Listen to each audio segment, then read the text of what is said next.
नमस्कार। आज हम कक्षा 10वीं के अध्याय 5 राजियारा सोरठा का अध्ययन करेंगे।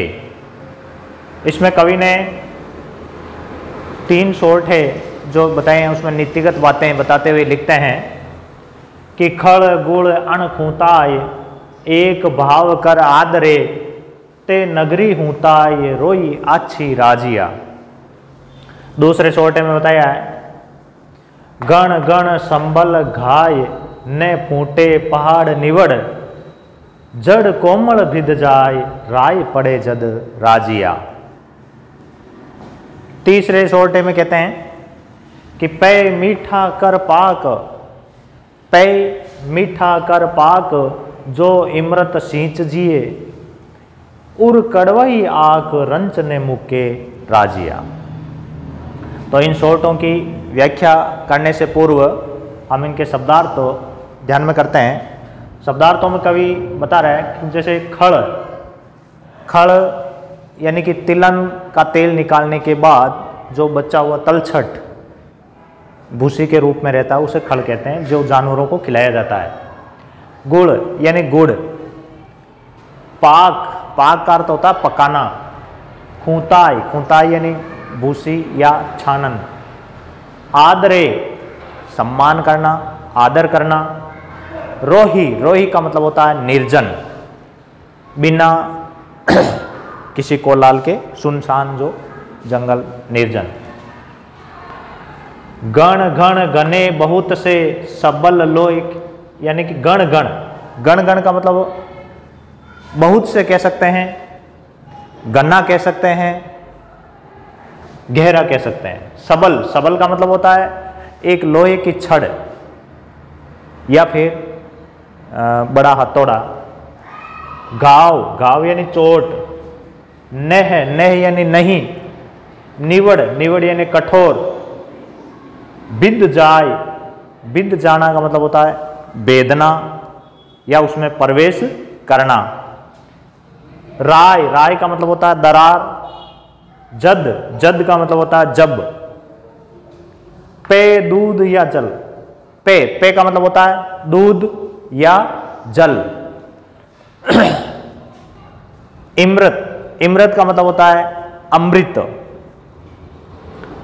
उर यानी हृदय।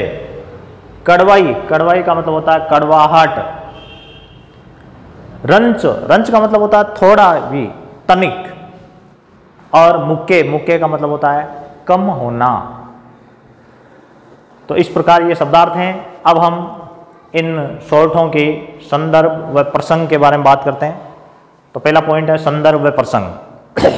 प्रस्तुत सोरठे हमारी पाठ्य पुस्तक में संकलित शीर्षक राजियारा सोरठा में से उद्धृत है, जो कवि कृपाराम खिड़िया द्वारा रचित है।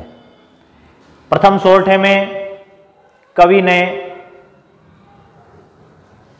किसी समाज में, किसी गांव में नासमझ व्यक्ति जो रहते हैं उनके साथ न रहने की परामर्श दी है। द्वितीय में कहा है कि जो व्यक्ति कठोर स्वभाव का होता है, अच्छा द्वितीय में यह बताया है कि हमें व्यक्ति आपस में जो दरार पड़ जाती है, कुछ लोगों में आपस में दरार हो जाती है, फूट पड़ जाती है, तो उसका हर व्यक्ति फायदा उठाता है। तीसरे में बताया कि जो कठोर स्वभाव का होता है उस व्यक्ति के स्वभाव को बदलना असंभव है।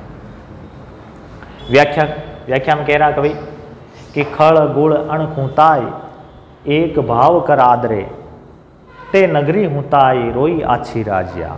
कवि कहता है कि ऐसा नगर, जिस नगर में रहने वाले लोग खड़ गुड़ और खूंता यानी भूसी, इन सब को एक ही समान समझते हैं। तो खड़ गुड़ को एक समझना, इसका अर्थ है कि किसी के भी गुण दोषों के बारे में न सोचना, सबको एक समान ही समझना। तो ऐसा नगर, जिस नगर में रहने वाले लोग किसी व्यक्ति के गुण दोषों को नहीं देखते हैं और उनके सामने खड़ और गुण एक ही समान होते हैं, अर्थात तो सभी तरह के लोग जिनको सभी एक ही तरह से आंकते हैं, तो ऐसे नगर में जो गुणवानों का आदर नहीं कर पाते, तो ऐसे नगर में हमें नहीं रहना चाहिए। तो कवि कहता है, ते नगरी हूताई रोही आछी राजिया, उस नगर में रहने की बजाय तो किसी निर्जन स्थान पर रहना ही श्रेष्ठ है, ताकि व्यक्ति आत्मसम्मान के साथ में जीवन जी सके। तो इसमें कवि ऐसे लोगों के साथ न रहने की परामर्श दे रहा है जो लोग किसी के गुण अवगुणों को देख करके या गुणों को देख करके उनका आदर करना नहीं जानते। दूसरे में कहा है, गण गण सबल घाय ने फूटे पहाड़ निवड़, जड़ कोमल विद जाए राय पड़े जद राजिया। इसमें बताया कि एक पहाड़ या चट्टान कितनी कठोर होती है और उस कठोर चट्टान को लोहे के हथौड़े और घण या लोहे की छड़ से भी उसे तोड़ा नहीं जा सकता। कब? जब तक उसमें दरार नहीं हो जाती। अर्थात जब किसी कठोर चट्टान इत्यादि में दरार हो जाती है तो उसमें पेड़ की कोमल जड़ें भी प्रवेश कर जाती है, और जब तक दरार नहीं है तब तक तो उसे लोहे से भी या छड़ से भी छेदा नहीं जा सकता, उसको फोड़ा नहीं जा सकता। और जो ही दरार हो जाती है तब तो उसमें कोमल जड़ें भी प्रवेश कर जाती है। तो इसके माध्यम से कहा है कि अर्थात तो उस दरार की बाती, चाहे वो परिवार हो, चाहे कोई दृढ़ महल हो, चाहे कोई राज्य हो, और उनमें यदि फूट पड़ जाती है तो उस फूट का लोग फायदा उठाते हैं। अर्थात शत्रु, कमजोर शत्रु भी उस परिवार को, उस राज्य को या फिर उस दृढ़ महल को नुकसान पहुंचा सकता है। तो इसमें फूट का प्रभाव बताया है। तीसरे सोरठे में कवि कह रहा है कि पै मीठा कर पाक जो इमरत सींच जिए, उर कड़वई आक रंच ने मुके राजिया। इसमें कहा है कि ऐसे पौधे, जैसे आक का पौधा होता है, कितना कड़वा होता है, और उस आक के पौधे को चाहे हम कितने ही मीठे पानी से सींचें, चाहे घी व अमृत से उसको सींचें, चाहे शक्कर का घोल बना करके और उसमें उसको पाक करें, लेकिन फिर भी आक कड़वा कड़वा ही रहता है। वह कभी भी उनकी कड़वाहट कम नहीं होती।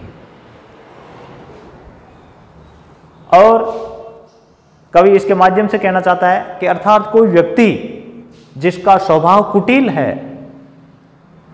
या निर्दयी स्वभाव का है, कठोर स्वभाव का है, तो उसके साथ लाख जतन करें फिर भी वो अपना स्वभाव नहीं बदल पाता, उनके स्वभाव को बदलना असंभव होता है। तो इसमें कड़वे या कठोर स्वभाव को बदलना मुश्किल है, ऐसा बताया। फिर है विशेष। तो विशेष में हम कह सकते हैं कि इन छंदों में छोटे छंद का उपयोग किया गया है। दूसरा, भाषा सहज व सरल और हृदय को छू जाने वाली है। अब है इनमें गृह कार्य। गृह कार्य में है आपको उपयुक्त सोरठों की सप्रसंग व्याख्या करनी है। इसके अलावा भी कुछ स्वरचित प्रश्न करने हैं और उनकी PDF आपको प्राप्त हो जाएगी, फिर आप उनका उत्तर लिखें। धन्यवाद।